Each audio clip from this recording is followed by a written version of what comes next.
దేవుని యొక్క అతి పరిశుద్ధ నామానికి స్తోత్రం కలుగును గాక. ప్రభువునందు ప్రియమైన దేవుని బిడ్డలారా, మరొకసారి ఈ శిలువ సువార్త సందేశాల ద్వారా మీ ముందుకు రావడానికి ఆ త్రియేక దేవుడు నాకు చేసిన సహాయాన్ని బట్టి ఆయనకి హృదయపూర్వక స్తోత్రాలు తెలియజేస్తా ఉన్నాను. ఈ సందేశాలు క్రమం తప్పకుండా వీక్షిస్తూ మీ జీవితాల్లో, కుటుంబాల్లో, even in your spiritual life, ఆధ్యాత్మిక అనుభవాల్లో దీవించబడుతున్నారని నేను విశ్వసిస్తున్నాను.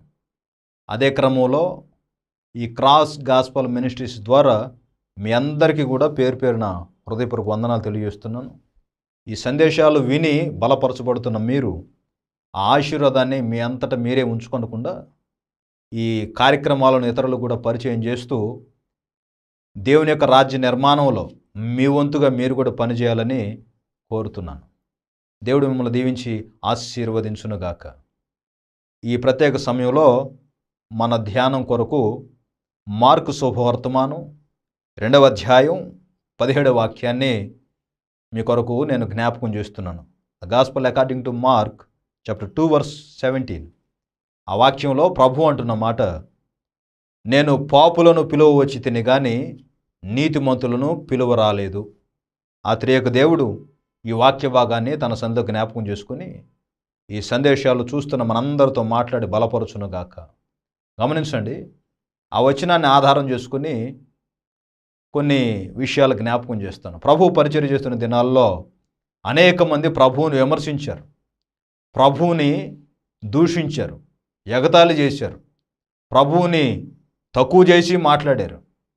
ఈయన పాపులతో స్నేహం చేస్తున్నాడని, ఈయన దేవుని కుమారుడైతే వారిని ఎలా తాగుతున్నాడు అని, వారి గృహాల్లో ఎలా ఆతిథ్యం స్వీకరిస్తున్నాడని రకరకాల మాటలు, ఏ విధము చేతనైనా ఇబ్బందులకు గురి చేయాలని వెంబడించారు, అవమానకరంగా మాట్లాడారు. చాలా సందర్భాల్లో ప్రభు వాటికి స్పందించకపోయినా కొన్ని సందర్భాల్లో మాత్రం ముక్కుసూటిగా వారిని హెచ్చరించిన సందర్భం. నేను పాపులను పిలువ వచ్చాను కానీ నీతిమంతులను పిలవరాలేదు. లేఖనాలు కూడా అవే చెబుతున్నాయి కదా, పాపులను రక్షించడానికి ఆయన వచ్చారు అని. అంత మాత్రమే కాదు, the son of man has come to seek and to save that which was last, అంటే నశించిన దాన్ని వెదక రక్షించడానికి వచ్చాడు అనేది. గమనించండి, ప్రభువుని వెంబడించిన వారిలో ఏమైనా పెడితే స్వీకరిద్దామని వచ్చినవారు, లేకపోతే స్వస్థతల కోసం వచ్చినవారు, అంత మాత్రమే కాదు ఆయన విమర్శించాలని వచ్చినవారు, ఏ విధము చేతన ఆయన చంపాలని ప్రయత్నం చేసిన వారు, రకరకాల మనుషులు ప్రభువుని వెంబడించిన సందర్భాలు ఉన్నాయి. అలాగనే నేటి దినాల్లో కూడా క్రైస్తవులు అని చెప్పుకుంటున్న ఈ తరుణంలో రకరకాల అనుభవాలు వారి జీవితాల్లో మనం గమనిస్తూ ఉన్నాం. మెట్టుకి ఒక 3 ఉదాహరణగా జ్ఞాపకం చేస్తాను. నేటి దినాల్లో క్రైస్తవులుగా చలామణి అవుతున్న వారిలో రైస్ క్రిస్టియన్స్, అంటే బియ్యపు క్రైస్తవులు. సేవకుని దగ్గరికి వెళ్తే మాకేం దొరుకుతుంది, లేకపోతే మేము ప్రభువుని నమ్ముకుంటే మాకు ప్రయోజనం ఏమిటి అంటే, వారు ఏదైనా ప్రయోజనం ఆశించి, ఏదైనా లాభం ఆశించి ప్రభు దగ్గరకు వచ్చేవారు రైస్ క్రిస్టియన్స్. 2వ కోవకు చెందిన వారు ఎవరంటే రిచువల్ క్రిస్టియన్స్. రిచువల్ అంటే ప్రభువుని వదిలిపెట్టరు, సంప్రదాయాలు వదిలిపెట్టరు, వాక్యాన్నే కాదనరు, పెద్దలు చెప్పిన మాట కూడా పెడచెవిని పెట్టకుండా అన్నీ లోబడి వింటూ ఉంటారు. అదేమిటి, మన వాక్యానికి లోబడ్డాం కదా, బాప్తిజం కూడా పొందాం కదా, సంఘంలో సాక్ష్యం కూడా చెప్పాం కదా, ఉపవాస ప్రార్థనలో పరిచయాలు అన్నింటిలో ముందు ఉంటున్నాం కదా, కానుకలు దశంభాగాలు ఇచ్చే వాటిలో కూడా మన పేరే వినపడుతుంది కదా, మీ పేరే ఉంది కదా, మరి ఈ విధంగా ఉంటున్నారు ఏమిటంటే అదే ఇది ఇదే. అవునా? అది ఆ విధంగా సాగేవాళ్ళు రిచువల్ క్రిస్టియన్, అంటే సాంప్రదాయాలకు పెద్దపీట వేసి, ఆచారాలకు పెద్దపీట వేసి సాగే అనుభవాలు. అయితే మూడవ కోవ రియల్ క్రిస్టియన్స్, నిజమైన క్రైస్తవులు. వారు ప్రభువు నుంచి ఆశించటం కాదు, ప్రభువుకి ఏమైనా ఉపయోగపడదామా అని. సంఘం నుంచి ఆశించటం కాదు, సంఘానికి ఏమైనా ఉపయోగపడదామా అని. అలాగనే ఆచారాలు, సాంప్రదాయాలు, వాళ్ళకి తెలిసిన సాంప్రదాయం, వారు మెచ్చే అలవాట్లు ఏమైనా ఉన్నాయంటే బైబిల్ సాంప్రదాయమే, దేవుడు చెప్పిన మాటలే వారికి శిరోధార్యంగా భావిస్తూ సాగి వెళ్ళే అనుభవాలు నిజమైన క్రైస్తవుని లక్షణాలు. గమనించండి, ప్రభువును వెంబడించే వారిలో రకరకాల వారు ఉన్నారు. నేటి దినాల్లో క్రైస్తవులుగా చెప్పబడుతున్న వారిలో కూడా రకరకాలుగా ఉన్నారు. మరి ఇప్పుడు మనం ఏ కోవలో ఉందాం? బియ్యపు క్రైస్తవులాగా ఉందామా, లేకపోతే సాంప్రదాయాలకు పెద్దపీట వేసిన క్రైస్తవులాగా ఉందామా, లేకపోతే బైబిల్ చెప్పినట్టుగా, లేఖనాలు హెచ్చరించినట్లుగా, దైవజనులు మనకు నేర్పిస్తున్నట్లుగా ఆ నిజమైన క్రైస్తవులుగా మనం ఉందామా? ప్రభు ఎవరి కోసం వచ్చారు? ప్రజల్లో ఘనత కోరుకునే వారి కొరకు కాదు. మాకంతా తెలుసు, మేము నీతిమంతులు అనుకున్న వారి కొరకు కాదు. మాకు సాంప్రదాయాలు కావాలనుకున్న వారి కొరకు కాదు. ఆయన పాపులను పిలవటానికి వచ్చారు. వారి జీవితాలు మార్చి అధోగతి పాలైపోయిన వారి జీవితాల్లో ఒక సరికొత్త జీవితాన్ని వారికి దయచేసి నూతన మార్గాల్లో నడిపించాలని ఆయన ఉద్దేశమై ఉంది.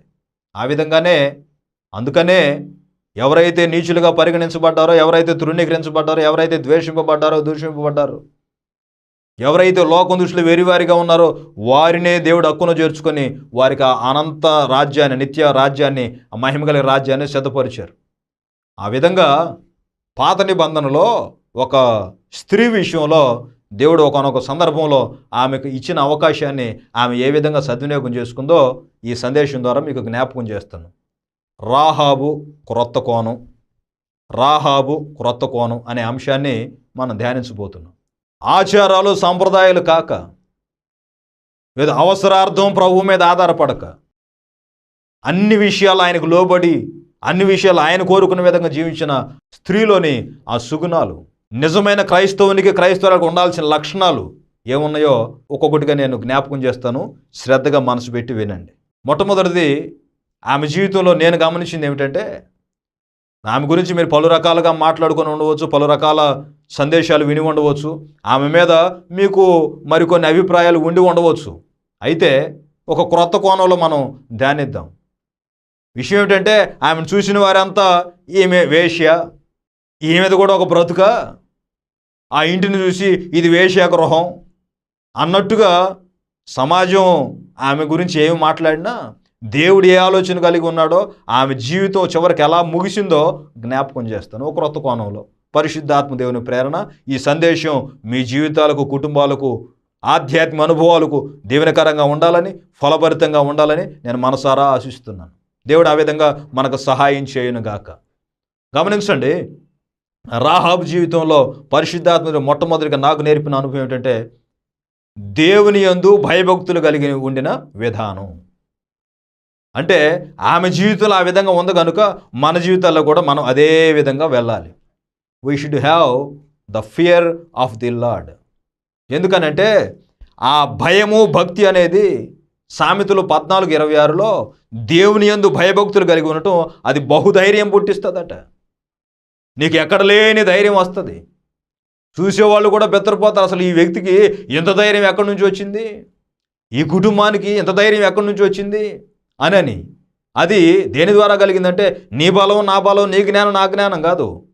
The fear of the lord. దేవుని యందు భక్తి, భయం కలిగి ఉన్నాం చూడండి. ఆ భక్తి, భయమే మనకి బహుధైర్యాన్ని కలిగించి అన్ని విషయాల్లో విజయపాదంలో నడిపించగలిగిన వాడు ఆయన. అందుకు ఆయనకి స్తోత్రం కలుగును గాక. యెహోషువ ప్రవచన గ్రంథం 2వ అధ్యాయం 9వ వాక్యం చదువుతున్నాను. యెహోషువ 2:9. యెహోవా ఈ దేశమును మీకు ఇచ్చుచున్నాడనియు, మీ వలన మాకు భయం పుట్టుననియు, మీ భయం వలన ఈ దేశ నివాసులందరికీ ధైర్యము చెడుననియు నేను ఎరుగుదును అని యెహోషువ ద్వారా పంపబడిన వేగుల వారు ఈ రాహాబు ఇంటికి చేరినప్పుడు ఆమె వారితో అంటున్న మాట, యెహోవా ఈ దేశాన్ని మీకు ఇస్తున్నాడని మాకు అర్థమైంది, మీ వలన మాకు భయం పుట్టిననియు, మీ భయం వలన ఈ దేశ నివాసులందరికీ ధైర్యం చెడిపోయింది. ఎవ్వరు కూడా ధైర్యంగా లేరు. ఎందుకంటే మేము నడిపిస్తున్న దేవుడు ఆ విధంగా ఉన్నాడు అని మీ భయము, మీ భయము, మీ భయం అని అంటుందంటే ఆమె ఎవరి భయం కలిగి ఉందో తెలుసా? వారిని పంపిన నాయకుని భయం, ఆ నాయకుని నడిపిస్తున్న దేవుని భయంలో ఆమె సాగుతూ ఉంది. ఎందుకంటే 11వ వాక్యం గమనించండి ఒకసారి, మరొక మీకు చదువుతున్నాను. అదే అధ్యాయంలో 11వ వాక్యం. మేము వినినప్పుడు మా గుండెలు కరిగిపోయాను, మేము వినినప్పుడు మా గుండెలు కరిగిపోయాను. ఆ గుండెలు కరిగిపోయే పరిస్థితులు ఎప్పుడు అవుతాయండి? వినకూడని వార్త ఏదో వినినప్పుడు, మన మీద బలం కలిగిన వారు ఎవరో మన మీదకి వస్తున్నారని తెలిసినప్పుడు, మొత్తం మీద ఆ సందర్భంలో ఆమె జ్ఞాపకం చేసినది ఏమిటంటే, ఒక విధంగా గమనిస్తే ఇప్పుడు అప్పటి వరకు ఆమెను చూసిన వాళ్ళందరూ వేశ్య వేశ్య వేశ్య అన్నారేమో, ఇది ఈ సందర్భంలో ఆమె దేవుని యందు భయము భక్తి కలిగిన స్త్రీగా అక్కడ ప్రత్యక్షం అవుతూ ఉంది. ఎందుకంటే వేగుల వారితో ఆమె ఇస్తున్న సాక్ష్యం, మీ భయం వలన మా దేశంలో ఎవ్వరు కూడా ధైర్యంగా లేరు అని. గమనించండి, అంత మాత్రమే కాదు, ఆ బహుధైర్యం కలిగి వారితో మాట్లాడుతూ ఇంకొక మాట కూడా జ్ఞాపకం చేస్తున్నాం. సామెతలు 14:27లో ఇంకొక మాట ఉంది. సామెతలు 14:27లో దేవుని యందు భయభక్తులు కలిగి ఉండటం అది జీవపు ఓట, లివింగ్ ఫౌంటైన్. అది జీవపు ఓట, అది మరణ పాశాల నుండి విడిపిస్తుందట.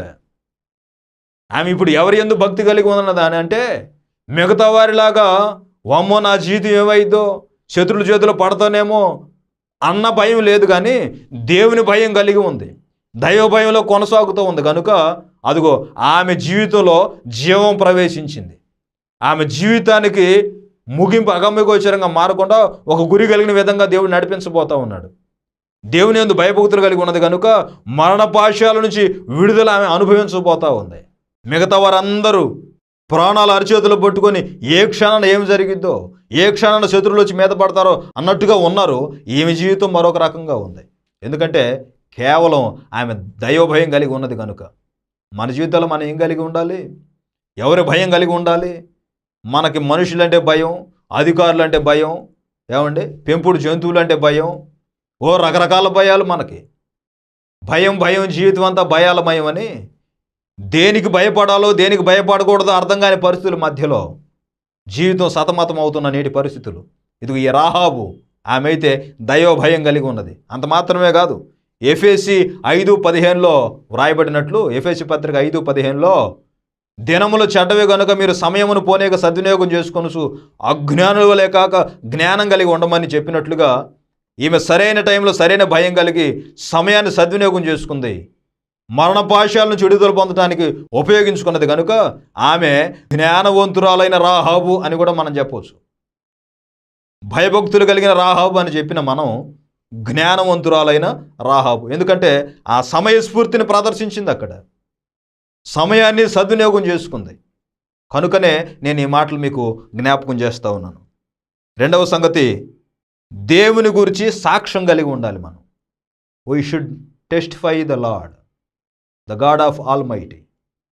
మనము ఆయన గురించి సాక్ష్యం చెప్పగలిగి ఉండాలి. ఎందుకు నేను ఆ మాట అంటున్నానంటే, ఈ 2వ అధ్యాయం 11వ వాక్యంలో యెహోషువ ప్రవచన గ్రంథంలో ఆమె అంటున్న మరొక మాట, 2వ భాగం 2:11 2వ భాగం, మీ దేవుడని యెహోవా పైన ఆకాశమందును క్రింద భూమి యందును దేవుడే, మీ ఎదుట ఎట్టి మనుషులకైనను ధైర్యము ఏమాత్రము ఉండదు. గమనించండి, మోషే గారి దినాల్లో ప్రభువు చెప్పారు, పైన ఆకాశం అందే కానీ కింద భూమి మీదే కానీ భూమి కింద ఉన్న నీళ్ళ ఏందే కానీ మీరు ఏ రూపాన్ని చేసుకోకూడదు, ఏ దేవుడు మీకు ఉండకూడదని. అదిగో అదే మాట దేవుడు ఏదైతే కోరుకున్నాడో ఆ మాట రాహాబు జీవితంలో కనపడుతుంది. ఆమె అంటుంది, మీ దేవుడిని యెహోవా పైన ఆకాశం అందును క్రింద భూమి అందును కూడా దేవుడు. అంటే దేవుని గురించి సాక్ష్యం చెప్పే అనుభవంలో ఆమె కనపడుతూ ఉంది. చూసిన వాళ్ళకి వేసే కావచ్చు, పరిశుద్ధాత్మ దేవుడు అది ఆమె జీవితంలో ఒక సజీవ సాక్షిగా ఆమెను ఉంచడానికి ఆయన సిద్ధపడ్డాడు. సజీవ సాక్షి అయిన రాహాబు ఎవరి గురించి? సాక్షాత్తు దేవుని గురించి సాక్ష్యం చెబుతూ ఉంది. మరి ఈ కడవరి దినాల్లో క్రైస్తవుడను క్రైస్తవురాలిని అని చెప్పుకుంటున్న మనం, క్రైస్తవ సమాజాలను పుట్టి పెరుగుతున్నాం అని అనుకుంటున్న మనం, మరి నిజంగా ఈ సాక్ష్యం మనం ఇవ్వగలిగి ఉన్నామా? ఆ రీతిగా సాక్ష్యం కలిగి ముందుకు వెళ్ళగలిగి ఉన్నామా మనం అని అంటే ఆలోచించుకోవాలి. ఎందుకంటే రోమాపత్రిక 1వ అధ్యాయం 16వ వాక్యంలో, the letter to Romans chapter 1:16, అక్కడ పౌలు భక్తుడు అంటాడు, సువార్తను గురించి నేను సిగ్గుపడువాడను కాను. I am not ashamed of the gospel. సువార్తను గురించి నేను సిగ్గుపడినవాడు కాను. అది ఆ రోజు ఆమె సాక్ష్యం చెప్పింది. ఈ నేటి దినాల్లో వాక్యాన్ని అంగీకరిస్తున్న మనం, ప్రభువుని తెలుసుకున్న మనం, నువ్వు నేను ఆయన గురించి సజీవ సాక్షులుగా ఉండాల్సిన బాధ్యత ఉంది. అందుకని ఆయన అంటాడు, సువార్తను గురించి నేను సిగ్గుపడువాడను కాను. ప్రియులారా గమనించండి, దేవుడు నీ జీవితంలో చేసిన కార్యాలను బట్టి సిగ్గుపడాల్సిన అవసరం లేదు. మేలును బట్టి సాక్ష్యం చేయడం సిగ్గుపడాల్సిన అవసరం లేదు. ఆయన సొంత రక్షణను అంగీకరించడానికి నువ్వు సిగ్గుపడాల్సిన అవసరం లేదు. జన్మలో కర్మలో పాపం లేనివాడు, పాపాన్ని జయించినవాడు, పవిత్రునిగా జీవించినవాడు, నాలో పాపం ఉన్నదని మీలో ఎవడైనా స్థాపించగలడని కేక వేసినవాడు. అటువంటి ఆయన్ని ప్రకటించడానికి, పవిత్రంగా జీవించడానికి మనకు సిగ్గెందుకు? ఏదైనా పాపకార్యం చేయడానికి సిగ్గుపడాలి కానీ, లోకంలో కలిసిపోవడానికి సిగ్గుపడాలి కానీ, లోక కార్యాల్లో తలమునకనై ఏదో తాత్కాలిక ఆనందం పొందడానికి సిగ్గుపడాలి కానీ, పవిత్రుడైన యేసయ్యను నమ్ముకోవడానికి సిగ్గెందుకు? నేను ఆయన సొంత రక్షణ అంగీకరించాను చెప్పడానికి సిగ్గెందుకు? నా జీవితం మార్చుకుంటున్నాను, ఇప్పటి వరకు నేను నాకు నచ్చినట్టుగా జీవించాను, ఇక నుంచి నేను ఆయనకు నచ్చినట్టుగా, ఆయన కోరుకున్నట్టుగా జీవిస్తానని చెప్పడానికి సిగ్గెందుకు? పాపం చేయడానికి సిగ్గుపడాలి కానీ పవిత్రంగా జీవించడానికి సిగ్గుపడాల్సిన అవసరం లేదు. ఆయన గురించి ప్రకటన చేయడానికి సిగ్గుపడాల్సిన అవసరం లేదు. ఈమె రోషం కలిగి నిలబడింది, ఇదిగో మీ దేవుడు ఇదిగో ఇలాంటి వాడు అని సాక్ష్యం చెబుతూ ఉంది. ఎందుకు సిగ్గుపడాల్సిన అవసరం లేదని నేను అంటున్నానంటే, మార్కు శుభవర్తమానం 8వ అధ్యాయం 38వ వాక్యంలో, the gospel according to mark chapter 8 verse 38, అక్కడ ప్రభు అంటున్న మాట ఏంటంటే, వ్యభిచారమును పాపమును చేయి ఈ తరము వారిలో నన్ను గూర్చి నా మాటలను గూర్చి సిగ్గుపడు వాడెవడో రేపు నేను తండ్రి మహిమతో పాటు వచ్చేటప్పుడు అదిగో దేవదూతల ముందు, తండ్రి ముందు నేను వారి గురించి సిగ్గుపడతానని. వాస్తవానికి ఆయన పవిత్రుడు, పరిశుద్ధుడు. ఆయన పేరు చెప్పడానికి కూడా మనకి యోగ్యత లేదు. ఏమండి, అటువంటి మన కొరకు ఆయన ప్రాణం పెడితే మనం ఆయన పేరు చెప్పడానికి సిగ్గుపడుతుంటాం.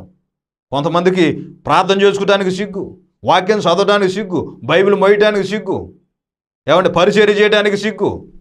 పాపం చేసేవాళ్ళేమో, తాత్కాలిక ఆనందం అనుభవిస్తున్న వాళ్ళేమో గొప్పగా చెప్పుకుంటుంటారు. ప్రస్తుతం ప్రజలకి ఏ విషయాల్లో సిగ్గుపడాలో, ఏ విషయాలు రోషం కలిగి నిలబడాలో, ఏవి మర్మంగా ఉంచాలో, ఏవి బహిరంగపరచాలో అర్థం కాని పరిస్థితులు గుండా వెళుతున్న నేటి దినాల్లో పరిశుద్ధాత్ముడు జ్ఞాపకం చేస్తున్నాడు. నువ్వు ఆయన గురించి సిగ్గుపడే పనిలో ఉన్నావా, లేకపోతే సాక్ష్యం చెప్పే పనిలో ఉన్నావా? ఈమెను చూసిన వారు, ఏమండి, ఆమె ఇంటిని ఒంటిని చూసిన వారు, ఆమె బాహ్య జీవితం చూసిన వారు, ఈమె వేశ్య, ఈమెది కూడా ఒక బ్రతుకేనన్నట్టుగా మాట్లాడితే, ప్రభు అయితే ఆమెకు సాక్షాత్తు యేసుక్రీస్తు వంశావళిలోనే చోటు కల్పించారు. అందుకు దేవునికి స్తోత్రం కలుగును గాక. Praise the Lord. మత్తయి శుభవర్తమానం 1వ అధ్యాయం 5వ వాక్యంలో ఆమె పేరు ప్రస్తావించబడింది. ప్రభు యొక్క వంశావళిలో ఆ అధ్యాయంలో ఉన్న స్త్రీల్లో ఇది ఈమె పేరు కూడా. చూసిన వాళ్ళు ఏమన్నారు? ఆమెను చూసిన సభ్య సమాజం తలదించుకుంది. కానీ ఆమె ఇచ్చిన సాక్ష్యాన్ని బట్టి, దేవుని గురించి ఆమె రోషంగా నిలబడిన దాన్ని బట్టి దేవుడు ఆమెను తల ఎత్తుకునేటట్లుగా చేశాడు. దేవుని యందు భయభక్తులు కలిగి ఉన్న జీవితం ఆమెలో కనపడుతూ ఉంది. తర్వాత దేవుని గురించిన సాక్ష్యం. మరి కడవరి దినాల్లో అనేక మేలు పొందుతున్న మనం, అనేక ఆశీర్వాదాలు అనుభవిస్తున్న మనం ఆ సాక్ష్యాన్ని కలిగి ఉంటున్నామా? తోటి వారికి ప్రభుని గురించి సాక్ష్యం చెప్పగలుగుతున్నామా? నశించిపోతున్న వారికి సాక్ష్యం చెప్పగలుగుతున్నామా? బంధువుల్ని రక్షించుకోగలుగుతున్నామా? కాపాడుకోగలుగుతున్నామా? సాక్షులుగా నిలబడగలుగుతున్నామా? ప్రభు కోరుకుంది అదే కదా. మీరు సర్వలోకానికి వెళ్ళిన సర్వ సృష్టికి స్వార్థను ప్రకటించండి, సమస్త జనులను శిష్యులుగా మార్చండి, మీరు బూదిగంతాల వరకు సాక్షులై ఉంటారు. అవి కదా ప్రభు మనం కోరుకుంది. మనమేమో ప్రభు కోరుకున్నది మనం చేయంగానే మనకు నచ్చినట్టుగా వెళ్ళే మార్గాల్లో మాత్రం వెళతా ఉంటాం. గమనించండి, పరిశుద్ధాత్మ దేవుని ప్రేరణలో జ్ఞాపకం చేస్తున్నాను. ఆలోచన చేయండి. ఒక వేశ్యగా ఉన్న ఆమె, సమాజం చేత గౌరవం పొందుకోలేని ఆమె, దేవుని యందు భయభక్తులు కలిగి జీవించిన అనుభవం ఒకటి కనపడితే, మరొక అనుభవం దేవుని కొరకు సజీవ సాక్షిగా నిలబడే అనుభవం. 3వ సంగతి చెప్పి నేను ముగిస్తాను. ఈ రాహాబు జీవితంలో మనం గమనించాల్సిన మరొక ప్రాముఖ్యమైన సంగతి ఆత్మల పట్ల భారం. ఆత్మల పట్ల భారం. మనం కూడా నశించిపోతున్న ఆత్మల పట్ల భారం కలిగి ఉండాలి. We should have burden for the perishing souls. ఏ వ్యక్తులు నశించిపోతున్నారో, ఏ కుటుంబాలు నశించిపోతున్నాయో, ఏ యవనస్తులు నశించిపోతున్నారో, పాపంలో శాపంలో జీవితాలు అగమ్యగోచరంగా మార్చుకుంటూ ఉన్నారో, పాపపు మాయలో పడి, లోకపు మాయలో పడి జీవితాలు పాడు చేసుకుంటూ ఉన్నారో, వారందరి కొరకు భారం కలిగి ఉండాల్సిన పరిస్థితి మన మీద ఉంది. ఎందుకు జ్ఞాపకం చేస్తున్నానంటే, ఇప్పటికీ కొన్ని మంచి విషయాలు ఆమెలో గమనించాం. మరొక శ్రేష్టమైన సంగతి ఏమిటంటే, ఒక విధంగా మనం ప్రార్థనా పరురాలైన రాహాబు అని చెప్పవచ్చు, ప్రార్థనా వీరురాలైన రాహాబు అని చెప్పవచ్చు. ఎందుకనంటే 2వ అధ్యాయం 13వ వాక్యంలో ఆమె అంటున్న మాట గమనించండి. యెహోషువ గ్రంథం 2:13, నా తండ్రియు, నా తల్లియు, నా అన్నదమ్ములను, నా అక్క చెల్లెండ్రును, వారికి కలిగి ఉన్న వారందరూ చావకుండా బ్రతుకనిచ్చి గమనించారా? చావకుండా బ్రతుకునిచ్చి రక్షించినట్లుగా దయచేయమని యెహోవా తోడని ప్రమాణము చేయమని ఎవరిని వదిలిపెట్టల. తల్లిదండ్రులని, తోడబుట్టిన వారిని, ఆమెకు కలిగిన వారందరి గురించి. పిల్లలు గమనించండి, ఒక విధంగా ఇది మనకు రావాలి అనంటే, ఈ అనుభవంలో మనం వెళ్ళాలి అనంటే స్వార్థం విడిచిపెట్టాలి. నేటి దినాల్లో చాలామంది ఇది ఏలుబడి చేస్తూ ఉంది. నేను రక్షింపబడ్డాను కదా చాలు, లేకపోతే నా కుటుంబం రక్షింపబడింది కదా చాలు, మా ఇంట్లో ఒకరు వెళ్తున్నారు కదా ప్రార్థనకు చాలు అన్నట్లుగా వెళుతున్న అనుభవాలు. ఇదిగో సమయస్ఫూర్తిని ప్రదర్శించి దైవభయం కలిగి సాక్ష్యమించిన ఆమె జీవితంలో కనబడుతున్న మరొక సంగతి ఆత్మల పట్ల భారం. ఇప్పుడు నాకు వచ్చింది అవకాశం, నన్ను కాపాడుతారు వీరు, మరి నా తల్లిదండ్రుల సంగతి ఏమిటి, నా తోడబుట్టిన వారి సంగతి ఏమిటి, అక్కచెల్లెండ్ల సంగతి ఏమిటి, అన్నదమ్ముల పరిస్థితి ఏమిటి, మా బంధువుల పరిస్థితి ఏమిటి? అయ్యా, నేను ఈరోజు మీకు మేలు చేశాను కనుక, దేవుడు నిజంగా ఈ దేశాన్ని, ఈ పట్టణాన్ని మీకు ఇవ్వబోతున్నాడు కనుక, ఈ ప్రాంతాన్ని మీకు అప్పగించబోతున్నాడు కనుక, అదిగో మీరు ఈ పట్టణాన్ని జయించడానికి వచ్చినప్పుడు నన్ను ఏ విధంగా కాపాడుతామని మీరు మాట ఇచ్చారో, నాకు కలిగిన వారందరినీ కూడా చావకుండా బ్రతుకునివ్వండి, చావకుండా బ్రతుకునివ్వండి, నాతో ప్రమాణం చేయండి, దేవుని తోడనే ప్రమాణం చేయండి అనని వారి గురించి ఆమె ప్రార్థన చేస్తూ ఉంది, విజ్ఞాపన చేస్తూ, అడుగుతూ ఉంది, బతిమలాడుతూ ఉంది. ప్రమాణం చేయండి అని ఆ వచ్చిన వారితో. అంటే వచ్చిన వారు దైవ సంబంధులని తెలుసు, దేవుని ప్రణాళిక ప్రకారం వెళుతున్నారని తెలుసు. మరి ఈ రోజుల్లో నీ స్వార్థం నువ్వే చూసుకుంటున్నావా, లేకపోతే నీ తోటి వారి పట్ల కూడా నీకు భారం ఉన్నదా? సహోదరుడా, సహోదరి, మీ విషయాల్లోనే మీరు చింత కలిగి ఉంటున్నారా? ఇతరుల విషయాల్లో కూడా ఆలోచన చేస్తూ ఉన్నారా? బైబిల్లో రాయబడిన మాట, ప్రతివాడు తన సొంత కార్యాలు మాత్రమే చూసుకొనిస్తున్నారు కానీ ప్రభు కార్యాలు చూడరు, ఇతరులను పట్టించుకోరు అన్నట్లుగా నీ స్వార్థమే నువ్వు చూసుకుంటూ సాగిపోతా ఉన్నావా? గమనించిన రాహాబులో ఎంత మంచి లక్షణం ఉన్నదో. నేను కాపాడితే చాలు, నేను కాపాడబడితే చాలు, నా ప్రాణం కాపాడుకుంటే చాలు అన్నట్టుగా వెళ్ళలేదు ఆమె. నాకు వచ్చిన అవకాశం ఇదిగో మిగతా వారిని కూడా నేను కాపాడుతాను అన్న కోణంలోనే ఆమె సాగింది. అందరి పక్షాన బతిమలాడుకుంది. మరి ఈ రోజుల్లో ఆ బతిమలాడుకునే అనుభవం నీకుందా? నీ తల్లిదండ్రుల గురించి, ఇంకా మారు మనసు పొందని నీ కుటుంబీకుల గురించి, ఇంకా ప్రభు ఎద్దకు రాని నీ స్నేహితుల గురించి, ఇంకా ప్రభు ప్రేమను గుర్తెరగని నీ తోటి వారి గురించి, నువ్వు పని చేసే చోట, ఉద్యోగం చేసే చోట, వ్యాపారం చేసే చోట, నువ్వు ప్రయాణించే చోట, ఏ స్థితిలో నువ్వు ఉన్నావో ఆ చోట, ఆ స్థలంలో అదిగో వారి గురించి ఆ ప్రార్థన అనుభవాలు నీలో ఉన్నాయా? లేకపోతే నీ స్వార్థం నువ్వే చూసుకుంటూ ఉన్నావా? నీ ఆలోచన ప్రకారం నువ్వే వెళ్తా ఉన్నావా? గమనించండి, ఈ కడవరి దినాల్లో ఈ ఆత్మల పట్ల భారం అనేది ఎంతైనా అవసరం. ప్రభు యొక్క పరిచర్యలో మనం గమనిస్తే, రోగులను చూసినప్పుడు, ఆకలితో అల్లాడుతున్న వారిని చూసినప్పుడు, ఏమండి, దిక్కులేని వారిగా వారిని ప్రభు కంట పడ్డప్పుడు ప్రభు వారి మీద కనికరపడ్డాడట. He moved with compassion. కనికరపడ్డాడట. కనికరాన్ని కోరుకునేవాడు గనుక, కనికరాన్ని ప్రకటించిన వాడు గనుక వారి మీద కనికరాన్ని చూపించాడు. ఏమండి, కాపరు లేని గొర్రెలను చూసి వారి మీద కనికరపడ్డాడట. ఉందా మరి నీకు ఆ కనికరం? ఉందా ప్రభు యొక్క అనుభవాలు? ఇదిగో రాహాబులో ఉన్న ఆ శ్రేష్టమైన లక్షణం నీలో ఉందా? ఒకసారి ఆలోచించండి. సాక్షాత్తు ప్రభు అనుభవాల్లో సాగిన ఆమె, లేఖనాలు చెప్పినట్లుగా లేఖనాలు గౌరవించిన ఆమె, ఎవరు చెప్పారో ఎక్కడ వినిందో తెలియదు కానీ నరనరాన జీర్ణించుకుపోయిన అనుభవాలు.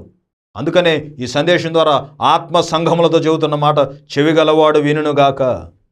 ఆత్మ నీతో సెలవిస్తున్న మాట, అదిగో నువ్వు విని అదే భయంలో నువ్వు కొనసాగుదువుగాక, అదే సాక్ష్యం నువ్వు కలిగి ఉందువుగాక, అదేవిధంగా ఆత్మల పట్ల రోషాన్ని నువ్వు కలిగి ఉందువుగాక. చాలామంది ఇతరులు ఏమైపోయినా పర్లేదు, నేను బాగుంటే చాలు, మా కుటుంబం బాగుంటే చాలు అన్న కోణంలోనే. గమనించండి, ఆ రోజు ఆమె చేసిన విజ్ఞాపనను బట్టి, ఆ రోజు ఆమె ప్రార్థించిన విధానాన్ని బట్టి పట్టణం పట్టబడిన ప్రాకారాలు సైతం పేకమేళ్ల కూలిపోయినా ఆమె మాత్రం కాపాడబడింది. ఆమె ఎవరి కోసమైతే విజ్ఞాపన చేసిందో వారందరూ కాపాడబడ్డారు. ఏమండి, ఆమె యేసుక్రీస్తు వంశావళిలో చోటు ఎలా సంపాదించుకుందో, ఇశ్రాయేలు మధ్యలో కూడా నివసించడానికి చోటు సంపాదించుకుంది ఆమె చేసిన ప్రార్థనను బట్టి, విజ్ఞాపనను బట్టి, ఆమె బతిమలాడుకున్న విధానాన్ని బట్టి. గమనించండి, ప్రార్థనా పరురాలు ఆ రాహాబు, ఆమెను చూసిన వారు, బాహ్య జీవితం చూసిన వారు వేశ్య అన్నారు. కానీ హెబ్రీ 11:6 వాక్యంలో, హెబ్రీలకు రాసిన పత్రిక 11వ అధ్యాయం 6వ వాక్యంలో విశ్వాసురాల జాబితాలో ఆమె ఉంది, విశ్వాసురాలైన రాహాబు. అందుకు దేవునికి స్తోత్రం కలుగునుగాక. గమనించండి, ఆమె విశ్వసించింది, నమ్మింది, దైవభయం కలిగి ఉంది, దేవుని గురించి సాక్ష్యం చెప్పింది. అంత మాత్రమే కాదు, తనకున్న వారందరినీ కూడా కాపాడుకుంది. ఈ కడవరి దినాల్లో, ఈ అంత్య దినాల్లో జీవిస్తున్న మనం, నీ మీద నా మీద అదే భారం ఉన్నదన్న సంగతిని నువ్వు గమనించాలి. నీ మీద నా మీద అదే ఆలోచన ఉన్నదన్న సంగతిని, అదే ఆశను దేవుడు కూడా కలిగి ఉన్నాడన్న సంగతిని గమనించాలి. ఆలోచిస్తావా మరి సహోదరుడా, సహోదరి? నువ్వు ఎక్కడ ఉండి వింటున్నావో నాకు తెలియదు, కానీ పరిశుద్ధాత్మ దేవుడు జ్ఞాపకం చేస్తున్నాడు, నీలో ఆత్మల భారం మొదలవ్వాలి, నీలో ఆత్మల పట్ల రోషం మొదలవ్వాలి. అగ్నిలో నుండి లాగినట్టుగా నువ్వు రక్షించగలగాలి. పౌలు గారు చెప్పినట్లుగా ఏ విధము చేతనైనా కొందరిని నేను ఆయన ఎదుగు తేవాలి అన్నట్టుగా ఆ భారం నీలో కలగాలని నేను మనసారా కోరుకుంటున్నాను. ప్రారంభంలో జ్ఞాపకం చేసినట్లుగా ఏదో ఆచారానికి పెద్దపీట వేసి, అలవాట్లకు పెద్దపీట వేసి జీవితాలు సతమతం చేసుకోనకుండా ఈ వాక్యాన్ని విన్న మీరు ప్రార్థనాపూర్వక తీర్మానం చేయండి. రాహాబు క్రొత్త కోణం అనే విషయాలు జ్ఞాపకం చేసిన దేవుని ఆయన్ని స్తుతిస్తూ, ఆయన యందు భయము భక్తి కలిగి, సాక్ష్య జీవితాన్ని కలిగి, ఆత్మల పట్ల భారం కలిగి ఈ కడవరి దినాల్లో మీకు అప్పగించిన పరిచర్యలో మీరు నమ్మకంగా సాగాలని కోరుతున్నాను. ఈ మాటలు మీ జీవితాలకు దీవెనకరంగా, ప్రేరణగా ఉండే విధంగా మీ కొరకు చిన్న ప్రార్థన చేస్తాను. ప్రార్థనలో ఏకీభవించండి. ప్రేమ కలిగిన మా పరిశుద్ధ తండ్రి, మీ శ్రేష్టమైన ఉన్నతమైన నామానికి వందనాలు. కాలాలు, సమయాలు, మార్గాలు మా ప్రాణాలన్నీ మీ స్వాధీనంలో ఉంచుకొని మరొక పర్యాయం ఈ సందేశాలు వినటానికి సహాయం చేశారు. మీకు స్తోత్రం. అయా, నిలబడేది ఎవరైనా మాట్లాడేది మీరు కనుక ఈ చూస్తున్న వారందరితో మీరే మాట్లాడారని నేను నమ్ముతున్నాను. వారి జీవితాల్లో ఈ సందేశం ఫలభరితంగా మార్చి, వారు చేయవలసిన తీర్మానాలు చేసి ఈ కడవరి దినాలు నీ కొరకు ఏ విధంగా ఉపయోగపడాలో ఆ విధంగా వారి జీవితాలు మార్చి అనేక మందికి సాక్షులుగా మార్చమని కోరుకుంటూ, ఆత్మల భారంతో నిబిడ బలపరచమని బతిమాలుకుంటూ, ఈ సందేశాలు క్రమం తప్పకుండా వీక్షిస్తున్న వారిని, ఆయా సహాయం చేస్తున్న వారిని మీరు ప్రత్యేకంగా ఆశీర్వదించి, పనిచేస్తున్న యాజమాన్యం సిబ్బందిని అందరినీ కూడా మీరు దీవించి మీరే మహిమ పొందమని కోరుకుంటూ, యేసుక్రీస్తు శక్తి కలిగిన నామములోనే ప్రార్థించి పొందుకొని ఉన్నాము తండ్రి, ఆమేన్. అతిరేక దేవుడు మిమ్మల్ని సమృద్ధిగా దీవించి ఆశీర్వదకరంగా మార్చునుగాక. ఆమేన్.